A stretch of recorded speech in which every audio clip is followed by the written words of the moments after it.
బావిలోకి దూసుకెళ్లిన car 9 మంది దుర్మరణం. చనిపోయిన వారిలో 6 చిన్నారులు ఉన్నారు. అయ్యో పాపం. మృతులంతా ఒకే కుటుంబానికి చెందినవారు. మహారాష్ట్రలో ఈ ఘటన జరిగింది. దీనిపైన సీఎం ఫడ్నవీస్ దిగ్బంధి వ్యక్తం చేసినట. ఒకటే కుటుంబానికి చెందినటువంటి 6 మొత్తం బావిలోకి తీసుకెళ్ళి, మరి బావి కనపడలేదా డ్రైవర్కు, లేకపోతే నిద్ర మాత్రలో ఉన్నాడా, లేకపోతే ఏమన్నా తాగి ఉన్నాడా తెలియదు. దారుణం. 9 మంది.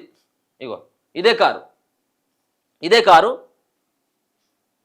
ఒకే కుటుంబానికి చెందినటువంటి మొత్తం 6 ఉన్నారట. మృతులంతా కూడా ఒకే కుటుంబానికి. చనిపోయిన వారిలో 6 చిన్నారులు ఉన్నారు. మహారాష్ట్రలోని నాసిక్ జిల్లాలో ఘోర ప్రమాదం జరిగింది. దిండోరి సిటీలోని శివాజీనగర్ ఏరియాలో ఓ కారు అదుపు తప్పి రోడ్డు పక్కనున్న బావిలోకి దూసుకెళ్లింది.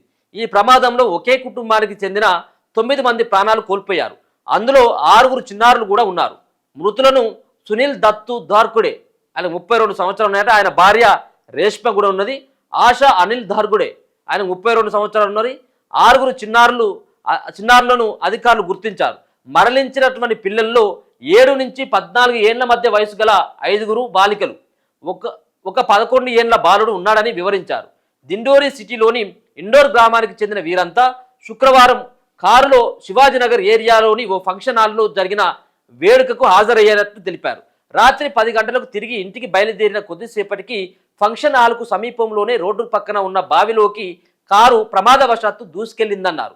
స్థానికులు, పోలీసులు, ఎమర్జెన్సీ సర్వీస్ సిబ్బంది వెంటనే ఘటనా స్థలానికి చేరుకొని క్రేన్లు, ఈతగాళ్ల సహాయంతో కారును, మృతదేహాలను బయటికి తీశారని తెలిపారు. ఘటనపై కేసు నమోదు చేసి దర్యాప్తు చేపట్టినట్లు పోలీసులు తెలిపారు. ఒక్కరు కూడా బతికినట్లున్నది పాపం. అందరూ చచ్చిపోయారు. మరి ఈ కారు చిన్నగానే ఉన్నది, వీళ్ళంతా ఎట్లా పట్టిన మరి 9 మంది? 6 చిన్నారులు, మిగతా వాళ్ళు 3, మొత్తం 9 మంది. సీఎం ఫడ్నవీస్ దిగ్బంధి. ఈ ఘటనపై సీఎం దేవేంద్ర ఫడ్నవీస్ తీవ్ర దిగ్బంధి వ్యక్తం చేశారు. 6 చిన్నారుల మృతి తనను ఎంతో కలిచివేసిందని తెలిపారు. మృతుల కుటుంబాలకు ప్రభుత్వం తరపున 5 లక్షల ఆర్థిక సాయం ప్రకటించారు. అలాగే సదరు బావిని వెంటనే మూసివేయాలని అధికారులను ఆదేశించారు. బహిరంగ ప్రదేశాల్లో ఉన్న బావులన్నిటికీ తక్షణమే సేఫ్టీ ఆడిట్, అంటే భద్రతా తనిఖీ నిర్వహించాలని అధికారులకు స్పష్టం చేశారు. బావికి రక్షణ గోడ ఉంటే ప్రమాదం తప్పేదని పేర్కొన్నారు. ఈ ప్రమాదం గుండెను కలిసివేసేలా ఉందని డిప్యూటీ సీఎం ఏక్నాథ్ షిండే వ్యాఖ్యానించారు. రాష్ట్ర విపత్తు నిర్వహణ శాఖ మంత్రి గిరీష్ మహాజన్ ప్రమాద స్థానాన్ని ఆయన కూడా పరిశీలించడం జరిగింది. అయితే ఇట్లాంటి నేను ఒక వరంగల్లో ఒక జీపు గౌచర్ల క్రాస్, వరంగల్ నుంచి అటు అన్నారం వెళ్ళేటువంటి గౌచర్ల క్రాస్ దగ్గర జీపు వాళ్ళకి లోపలి వెళ్ళిపోయింది. అంటే ఆ రూట్లో మనం చూడొచ్చు. కేవలం అదొక రూటే కాదు, రాష్ట్రంలో చాలా ప్రాంతాల్లో మన దారికి పక్కమే దారికి ఆనుకొనే ఉంటుంది. ప్రమాదం జరిగినప్పుడు బావులను పూడ్చాలి, ఆ బావులకి ఆ సేఫ్టీకి ఏదైనా గోడన్న కట్టాలి, లేకపోతే ఇంకేమైనా కనీలన్న నాటాలి, లేకపోతే ఏదైనా వైరింగ్ అన్న ఫెన్షింగ్ అన్న వేయాలని చెప్పేసి ఇప్పుడు మాట్లాడేటువంటి తీరు కనబడుతుంది. దీని తర్వాత ఇక పట్టించుకుంటాడు. 1-2 రోజులకు అటువైపు కూడా ఎవరు చూడరు. ప్రమాదాలు జరుగుతున్నప్పటికి కూడా రోడ్డు పక్కన ఉన్నటువంటి బావులతో ఏం సంబంధం? రోడ్డు ఆనుకొని ఉంటాయి. ఆనుకొని అది మొత్తం చెట్లతో నిండిపోయి ఉంటుంది. అది బాయ్ అనేది తెలియదు, అది రోడ్డు అనేది తెలియదు. ఇక రాత్రిలో అయితే కథ అటే. ఇక దయచేసి కేవలం ఆడ జరిగినట్టు మహారాష్ట్రే కాదు, మన దగ్గర కూడా ఇటువంటి ప్రమాదాలు మనకు రెగ్యులర్గా జరుగుతూ ఉన్నాయి. వీటి పట్ల కూడా అలర్ట్ కావాల్సినటువంటి అవసరం అయితే ఉన్నది.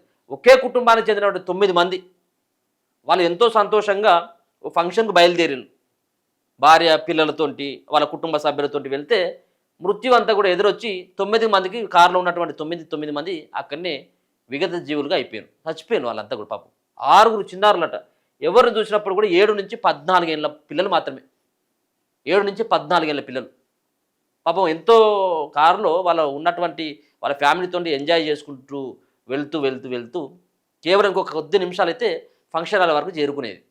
కానీ చూడు మృత్యువు ఏ రూపంలో వచ్చిందో, చాలా దారుణం.